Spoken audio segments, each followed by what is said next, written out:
Bonjour. Après avoir analysé le sujet, nous allons pouvoir corriger le sujet 2015 sur la constitution de société en vue de préparer donc l'épreuve 5 de technique notariale que vous allez passer en mai prochain.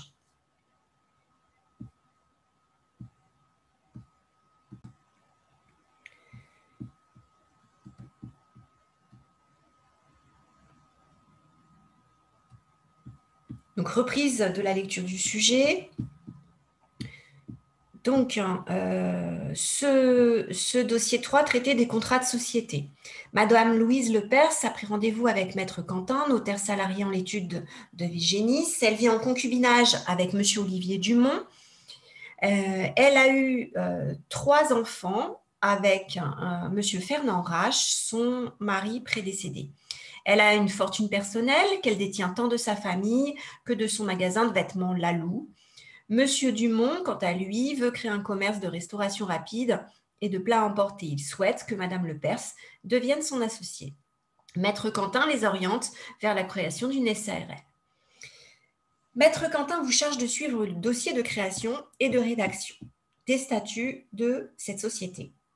En vous appuyant sur l'annexe 3, que je vous ai remis en fin du dossier, ici, donc je vous l'ai remise, on ira la chercher tout à l'heure. Donc, en vous aidant de s'appuyer sur l'annexe 3, rédigez les clauses suivantes. Objet social. Alors, l'objet social, c'est l'activité de l'entreprise. Les apports, donc ce que chacun a apporté, et on va les trouver dans l'annexe 3. Et le capital social, c'est la matérialisation de ces apports. On va voir qu'ils avaient apporté l'un 8 000 euros et l'autre 4 000 euros. Et donc, le capital social est de 12 000 euros. Donc, cette question, je l'ai mise sur 10 points. 10 points, ce n'est pas le barème officiel de l'examen, mais pour moi, dans votre devoir de cette semaine, c'était sur 10 points. L'objet social était sur 2 points. Alors, qu'est-ce qui était évalué et qu'est-ce qui était attendu dans cette clause objet social? Donc, 2 points divisés en 2. Tout d'abord, la société a pour objet la commercialisation de plats à emporter. Donc, il nous fallait un objet le plus précis possible. 1 point. Et plus généralement, toute opération commerciale, financière, industrielle, mobilière et immobilière pouvant se rattacher directement ou indirectement à l'objet ci-dessus ou à tous les objets similaires ou connexes, de nature à favoriser son extension et son développement. Donc là, il faut penser que la société va évoluer, va devoir évoluer, et donc il ne faut pas qu'elle soit contrainte par son objet social, parce que je vous rappelle que les activités engagées réalisées en dehors de l'objet social peuvent engager les apporteurs de capitaux. Donc, c'est important. Ensuite, les apports. Les apports, les associés effectuent les apports suivants. Alors, tout d'abord, je me suis trompée. Madame Louise, elle est devenue dans ma correction monsieur. Donc, Madame Louise Marie-Monique Lepers apporte la somme de 8 000 euros. Donc, 8 000 euros, vous l'écrivez à la fois en chiffres et à la fois en lettres, entièrement libérés. Alors, qu'est-ce que ça veut dire? C'est-à-dire que les apports ont été entièrement, elle n'a pas uniquement promis de les payer, elle les a payés. Et on va voir qu'elle les a versés sur un compte en banque. Monsieur Olivier Yann Dupont apporte la somme de 4 000 euros. 4 000 euros, là encore, en toutes lettres et en chiffres, ou en chiffres et en lettres, comme vous voulez. Entièrement libéré, là encore. Donc, on va mettre des petits points, c'est mieux. Ces sommes sont déposées conformément à la loi sur le compte, donc vous inventez un numéro de compte de la société en formation ouvert à la Société Générale. J'acceptais aussi la possibilité de dépôt sur un compte ouvert chez nos notaires. C'est possible. Donc, un compte séquestre chez le notaire. De toute façon, ce sont pour l'instant des comptes séquestres. D'accord? Ces sommes seront retirées par le gérant de la société sur présentation du certificat d'immatriculation de la société au registre du commerce et des sociétés. Donc là, vous aviez un bonus si vous rajoutiez ça. Sinon, 3 points. Un point pour les 8 000 euros en lettres et en chiffres, un point pour les 4 000 euros en lettres et en chiffres, et un point sur la somme déposée sur un compte à la Société Générale. Alors, l'un d'entre vous m'a fait bien rire en corrigeant la copie. Donc, c'était une somme déposée sur le compte du comptable de la société. Donc, ça m'a fait bien rire. Avec 12 000 euros, elle peut aller nager aux Seychelles. Je crois qu'on peut aller aux Seychelles. Il n'y a pas de mesure de restriction. Si vous arrivez à trouver un avion, avec donc ces 12 000 euros, elle doit se payer de bonnes vacances. Sérieusement, on passe à la clause suivante, donc la clause capital social. Alors, je ne me rappelle plus sur combien de points j'ai mis. Donc, 5 points pour le capital social, avec ensuite un détail des points. Donc, le capital social, je vous ai dit tout à l'heure, c'est la matérialisation de ses apports. Donc, l'un a apporté 4 000, l'autre a apporté 8 000, donc ça fait 12 000 au total, 12 000 euros. J'en ai qui ont du mal à additionner 4 et 8, là en chiffres et en lettres encore. Alors, on vous indiquait que dans l'annexe 3, que ce capital était divisé en parts de 100 euros chacune. Donc, si on a un capital de 12 000 euros, qu'on a une part qui a 100 euros, 12 000 sur 100, ça fait 120, donc ça fait 120 parts. 120 parts. Donc, on a 120 parts de 100 euros. Alors, j'ai écrit en toutes lettres, on pourrait imaginer aussi de le mettre, donc 120 comme ça, c'est possible. Comme je l'écris en toutes lettres, ça pose aucun problème. D'accord?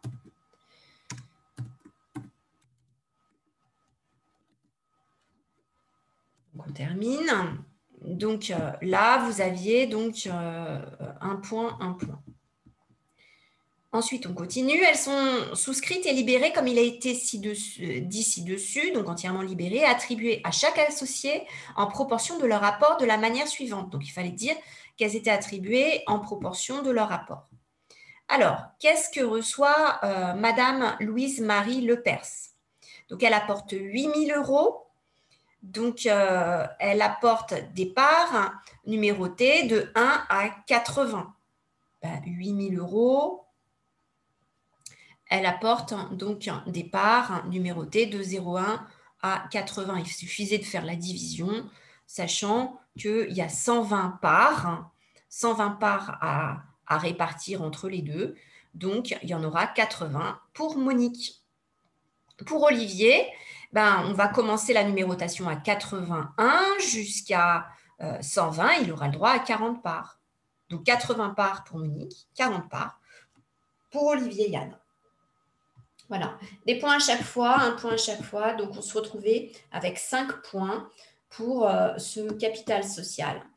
Aucun d'entre vous n'a eu les 5 points. À chaque fois, il y a eu des erreurs, des oublis. C'est bien dommage, c'est très facile. Et on l'avait fait en début de semaine en cours.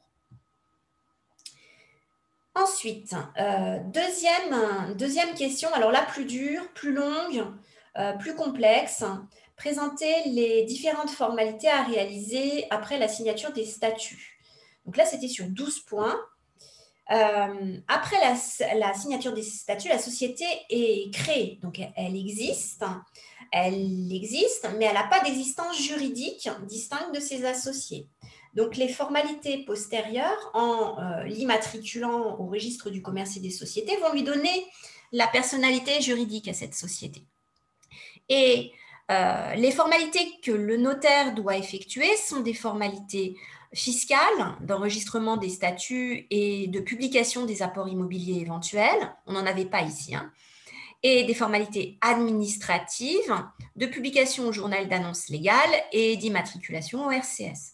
Donc, on a à la fois des formalités administratives liées à l'immatriculation de la société. Donc, l'immatriculation, c'est pour qu'elle existe. Je les reprends à rebours. L'immatriculation, c'est pour qu'elle existe. À partir de l'immatriculation, elle va avoir une existence juridique, cette société. Journal d'annonce légale, ça va permettre d'informer les tiers de sa création. Et on sait qui est le gérant, on sait où elle existe, où elle est. Donc, les tiers, éventuellement, peuvent se faire connaître si jamais il y a eu des malversations. Mais il ne faut pas penser uniquement à ça. Les fournisseurs, parce qu'il n'y a pas que des malversations, les fournisseurs savent maintenant qu'elle existe, cette société. Et quand on veut passer contrat avec un nouveau fournisseur, on sait que le fournisseur est rassuré que cette société existe. Alors maintenant, des formalités fiscales, parce qu'il faut bien payer des impôts. Donc, on va enregistrer les statuts et donc avoir à payer quelque chose et publier les apports immobiliers éventuels, puisque les apports immobiliers apportés à la société, les biens immobiliers, apportés à la société vont changer de nom et donc vont devoir être publiés au SPF. Mais là encore, il n'y en avait pas dans ce sujet. Donc, j'ai repris le cours. Grand A, les formalités fiscales, l'enregistrement des statuts. Les statuts doivent être enregistrés avec les pièces constitutives de la société dans le délai d'1 mois à compter de la date de signature. Ils sont déposés en 4 exemplaires, dont un est conservé au service des impôts. L'enregistrement se fait au service des impôts du domicile de résidence du notaire. Cette démarche n'est pas prise en charge par le centre de formalité des entreprises, donc il faut le faire. Les droits d'enregistrement sont calculés en fonction des apports réalisés par les associés. Alors ici, on n'avait que des apports à titre onéreux, donc on va lire que cette partie-là. Les apports à titre onéreux sont soumis au droit de mutation à titre onéreux pour tout type de société, par dérogation en cas d'apport de l'ensemble des éléments d'actifs immobilisés affectés à une activité professionnelle. Les apports à titre onéreux de droit immobilier, fonds de commerce, droit au bail, sont soumis à un droit fixe. À condition que l'apporteur s'engage à conserver ses parts sociales pendant 3 ans au moins. Depuis le 1er juillet 2015, seuls les statuts rédigés sous signature privée et contenant des apports en numéraire sont exonérés de formalités d'enregistrement. Ils n'ont plus à être présentés à l'administration fiscale. Le CFE se charge de le transmettre au centre des impôts. Donc, ce n'est pas notre cas, puisque ici, on avait des statuts rédigés par un notaire, donc sous forme authentique. Maintenant, formalités administratives. Donc, les formalités de publicité doivent être accomplies dans l'ordre en vue de la constitution définitive de la société. Alors, d'abord, il y a l'information des tiers. Donc, l'insertion d'un avis de publication dans un journal d'annonce légale dans le département où la société a établi son siège social. Ça, c'est obligatoire. C'était sur un point. Et ensuite, on doit immatriculer la société, donc ça va lui conférer une existence juridique, par dépôt d'un dossier complet au centre de formalité des entreprises. Donc ça, c'était sur plusieurs points, parce qu'il y a plein de choses à faire. Donc, le centre de formalité des entreprises auprès duquel la démarche de publication est effectuée dépend du siège social et de la forme juridique de la société. Donc ici, on avait le siège social, le lieu du siège social qui nous oriente vers le CFE compétent. En pratique, les actes de constitution sont remis au CFE qui les transmet au greffe du tribunal simultanément à la demande d'immatriculation au RCS. Donc, en fait, le CFE, c'est un guichet unique qui va aider le chef d'entreprise et là, le notaire, qui est son intermédiaire, à réaliser toutes ces formalités administratives. Les entreprises souscrivent ainsi, c'est ce que je vous ai remis ici, en un lieu unique et au moyen d'un seul document, les diverses déclarations administratives au registre du commerce et des sociétés, au service des impôts, à l'URSSAF. Donc, petit rappel de l'acronyme, Union pour le recouvrement des cotisations de la sécurité sociale et des allocations familiales, aux ACEDIC, Association pour l'emploi dans l'industrie et le commerce, à l'inspection du travail, à l'INSEE, donc Institut national de statistiques et des études économiques. Alors, qu'est-ce que le notaire va remettre comme pièce? Qu'est-ce qu'il y a dans ce dossier administratif? Alors, il y a un formulaire M0, Formulaire pour déclarer la création de la société, donc formulaire CERFA, accompagné des pouvoirs du gérant. Et s'il est signé par une autre personne, c'est le cas lorsque les formalités sont déposées chez le notaire. Donc, on a les pouvoirs du gérant. La copie des statuts enregistrés, le cas échéant, le PV de nomination des gérants s'ils ne sont pas nommés par les statuts. Le justificatif du siège social, car la société doit être domiciliée. Une copie de l'attestation de parution dans un journal d'annonce légale indiquant le nom du journal, la date de parution ou un exemplaire du journal d'annonce légale ayant publié l'avis de modification. La déclaration sur l'honneur de non-condamnation de moins de 3 mois datant de moins de 3 mois du gérant. Le CFE va rechercher dans le casier judiciaire d'éventuelles interdictions de gestion, donc dans le fichier des interdits de gérer. L'attestation de dépôt des fonds. Si l'activité est réglementée, la copie de l'autorisation délivrée par l'organisme de tutelle ou de diplôme, donc ça c'est si on a des activités réglementées. Titre d'occupation des locaux dans lequel est exploité le fonds de commerce avec autorisation de domiciliation de la société. Donc là, on sait que la société, son siège social est dans des locaux appartenant à madame, donc titre d'occupation des locaux et puis autorisation de madame. Attestation de conformité des locaux et installations avec les règles d'hygiène et de sécurité délivrées par la commission consultative départementale de la protection civile. Et là, on vous dit dans l'annexe 3 que tout est OK de ce côté-là. Qu'est-ce que va faire le centre de formalité des entreprises? Il va transmettre tous ces éléments au greffe du tribunal des commerces qui procède à l'immatriculation au RCS. La publication d'un avis d'immatriculation est effectuée à la diligence du greffier dans le bulletin officiel des annonces civiles et commerciales, donc au BODAC, dont vous entendez parler depuis 2 ans, dans les 8 jours qui suivent l'immatriculation au RCS. Cette démarche est effectuée sous forme papier ou par voie électronique. Donc, c'était sur 12 points, c'était très détaillé. Il faut connaître ces formalités. Elles sont tombées à l'examen et elles étaient valorisées. Je ne me rappelle plus du barème de l'examen, mais là, je les ai valorisées 1 point par formalité, jusqu'à 12 points. Ensuite, on vous demandait de rédiger l'avis de constitution destiné à l'information des tiers dans les conditions requises. Donc là, c'était sur 12 points. Donc, il fallait essentiellement reprendre les informations qui étaient énoncées dans l'annexe 3. C'est l'étude de maître de Villegénis, 80 rue de Versailles à Massy, qui va donc rédiger les statuts dans un acte reçu par maître Quentin, notaire à Massy, le 23 mars 2021, a été constituée une société à responsabilité limitée ayant les caractéristiques suivantes. Donc, vous avez effectué votre épreuve le 29, je vais mettre le 29 mars 2021. Donc là, on a un titre, on a le notaire qui apparaît, puisque c'est lui qui a rédigé l'acte, et puis on a un titre à cet avis. On vous demandait de rédiger l'avis de constitution, vous remettez le titre avis de constitution. Et vous reprenez tous les éléments qui sont dans l'annexe 3. Alors, soit vous les rédigez, soit vous les indiquez sous forme de liste, pourquoi pas. Pourquoi pas. Donc, dénomination sociale, je crois que c'était pas Font Croc, c'était Food Croc. Forme juridique, société à responsabilité limitée, objet social, commercialisation de plats emportés, capital 12 000 €, siège social, donc vous mettez l'adresse du siège social, 99 ans à partir de la date d'immatriculation au RCS, la gérance, vous dites qu'elle a été immatriculée au RCS à partir de quelle date? Alors, j'ai mis la date ou pas? Alors, immatriculée au RCS. Donc, ce sera l'exercice comptable commence le 1er janvier au 31 décembre. Cession de parts sociales est libre, d'accord? Cession est libre. Et puis, la signature ici du notaire. Donc, c'était assez facile de s'approcher des 10 points puisque c'était simplement du recopiage de l'annexe 3.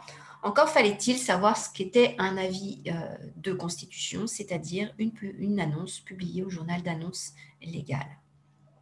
Voilà pour la correction de ce dossier de constitution de société du sujet 2015, sans aucune difficulté, peu d'analyse finalement. Toutes les informations vous étaient données dans l'annexe, dans les annexes. Ce qu'il y a, c'est qu'il fallait connaître son cours sur le contrat de société, être très au fait aussi du vocabulaire, savoir ce que c'était que le capital social, savoir ce que c'était que les apports. Donc, bien comprendre l'intitulé des questions. Et pour ça, il faut revoir le cours. Donc, bon courage à vous si vous n'avez pas eu vos 34 points. Bon courage, bonne révision. Au revoir.